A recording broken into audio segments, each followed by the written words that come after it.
আমরা এখন মসজিদে নববীতে, আর এই যে সবুজ গম্বুজটা দেখতে পাচ্ছেন এটাই আমাদের প্রিয় নবী হযরত মুহাম্মদ সাল্লাল্লাহু আলাইহি ওয়াসাল্লামের রওজা। মসজিদে নববীর সামনেই এরকম লক্ষ লক্ষ একই কালারের কবুতর দেখতে পাবেন চারপাশে। মহিলাদের জন্য সুন্দর আলাদাভাবে নামাজের ব্যবস্থা আছে। এখন রিয়াদুল জান্নার দিকে এগিয়ে যাচ্ছি। রিয়াদুল জান্নাত অর্থাৎ রাসূল সাল্লাল্লাহু আলাইহি ওয়াসাল্লামের রওজার একদম সামনে নামাজ আদায় করার একটা সুযোগ। রাসূল সাল্লাল্লাহু আলাইহি ওয়াসাল্লাম নিজে যেখানে নামাজ আদায় করেছেন এবং যেখানে তার রওজা।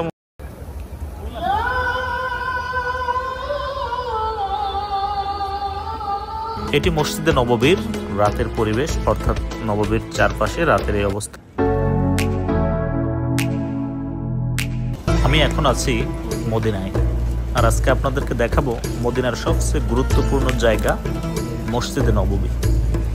এটি মসজিদে নববীর সামনের দিকের অংশ। মসজিদে নববীর দিকে যাচ্ছি, যাওয়ার সময় প্রচুর কবুতর পাবেন, একই রকমের কবুতর। আর কবুতরের কিন্তু একটা ইতিহাস আছে। রাসূল সাল্লাল্লাহু আলাইহি ওয়াসাল্লাম যখন মক্কা থেকে মদিনায় হিজরত করেন, কাফেরেরা রাসূল সাল্লাল্লাহু আলাইহি ওয়াসাল্লামের পিছু নিয়েছিল তাকে মারার জন্য। রাসূল সাল্লাল্লাহু আলাইহি ওয়াসাল্লাম মক্কার অদূরে আরাফার কাছাকাছি জায়গায় সুরা আসুরা পাহাড়ে আশ্রয় নেন এবং কবুতরেরা বাসা বানিয়ে রাসূল সাল্লাল্লাহু আলাইহি ওয়াসাল্লামকে রক্ষা করেন, যেন কেউ বুঝতে না পারে যে এখানে কোনো মানুষ অবস্থান করছে। আমরা এখন মসজিদে নববীর জোহরে চলে এসেছি। আজকে মসজিদে নববীর সকাল থেকে সন্ধ্যা পর্যন্ত কি অবস্থায় থাকে সেই অবস্থা আপনাদেরকে দেখাবো মসজিদে নববীর ইতিহাসের পাশাপাশি।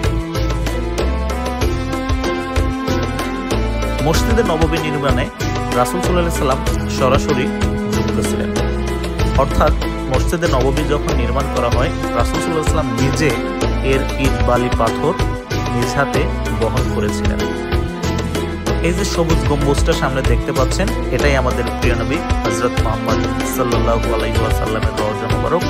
এই সবুজ গম্বুজের নিচেই আমাদের প্রিয় নবী শুয়ে আছেন আর উম্মতদের জন্য দোয়া করছেন।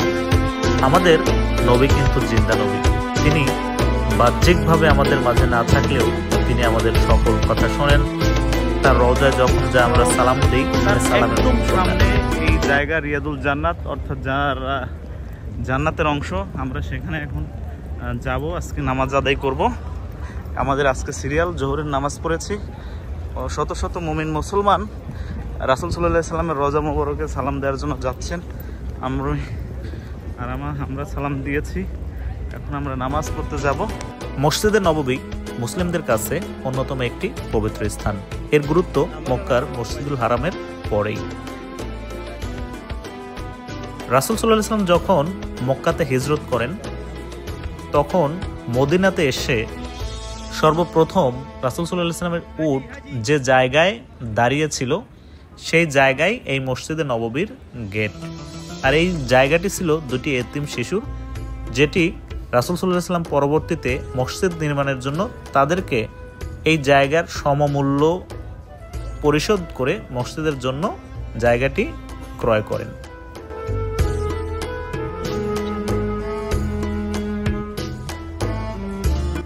মসজিদে নববীর সেই বিখ্যাত ছাতাগুলো যেগুলো আমরা আজানের সময় টিভিতে দেখতে পারি, এই যে এখন সকাল হয়ে গেছে, ছাতাগুলো ধীরে ধীরে খুলে যাচ্ছে। আর এই ছাতাগুলো যখন সম্পূর্ণ খুলে যায়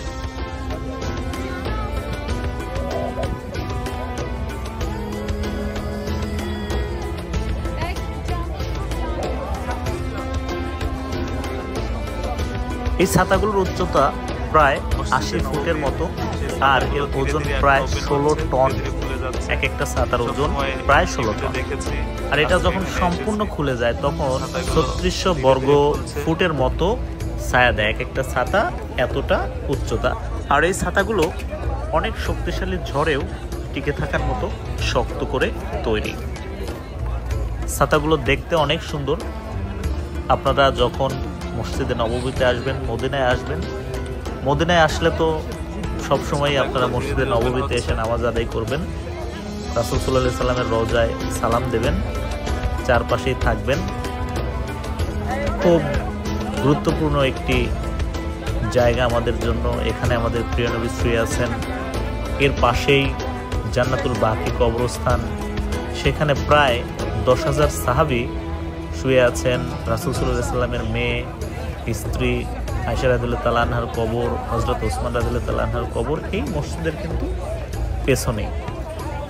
তো এখানে যখন আমরা আসবো ওপেন হয়ে গেল, আমাদের প্রিয় নবীর রওজা দেখা হবে। এখানে মসজিদে নববীতে কিন্তু 1 রাকাত নামাজ আদায় করলে 50,000 রাকাতের সমান সওয়াব। আর মসজিদুল হারাম অর্থাৎ মক্কায় যদি আপনি 1 রাকাত নামাজ আদায় করেন তাহলে 1,00,000 রাকাতের সমান সওয়াব আল্লাহ আপনাকে দিবেন।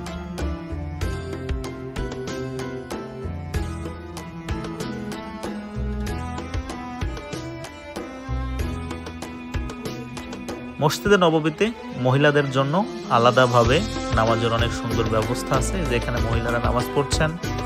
আর একটা জিনিস আপনারা খেয়াল রাখবেন, অনেকেই ভুল করে ইমাম সাহেবের আগে নামাজ পড়ে ফেলেন।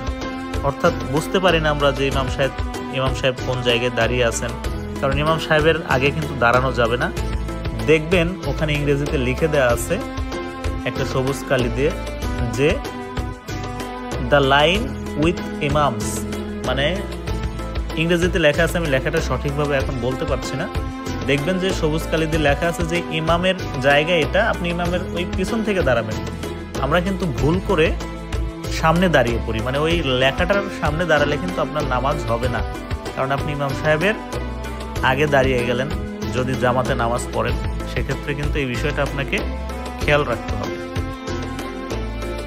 মসজিদে নববীর রাতের দৃশ্য এটি, সকাল থেকে শুরু করেছিলাম, এখন রাত হয়ে গেছে।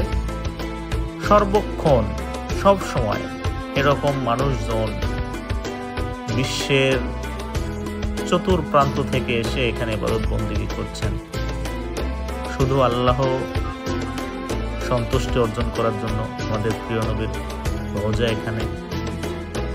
আল্লাহ অনেক ভাগ্যবান না করলে, আমার বয়স খুব কম, এই অল্প বয়সে আমি এখানে মাকে নিয়ে এসেছি। আপনারা যারা মনে মনে নিয়ত করেছেন অবশ্যই খুব দ্রুত চলে আসবেন।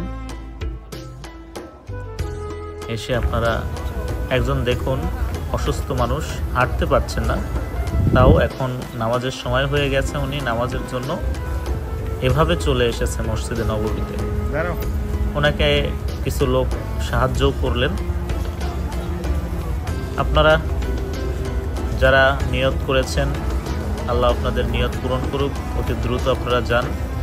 এখন আমরা মসজিদে নববীর ভেতরের অংশ দেখব। এটি মসজিদে নববীর ভেতরের অংশ, অনেক সুন্দর করে কারুকার্য, এত সুন্দর করে সাজানো।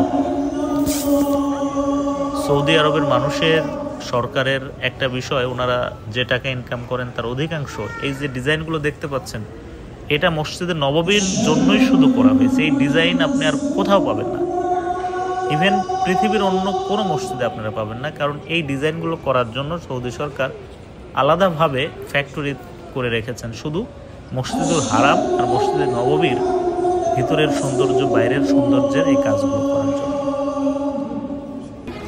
আমরা এখন রাতের বেলায় মসজিদে নববীর পাশে, এটি নামাজ কালাম শেষে অনেকেই মসজিদে নববীর আশপাশ ঘুরে দেখেন, কারণ এই আশেপাশেই হযরত আলী মসজিদ, হযরত ওমর মসজিদ, হযরত আবু বকর মসজিদ, মসজিদে গামামা সব আছে।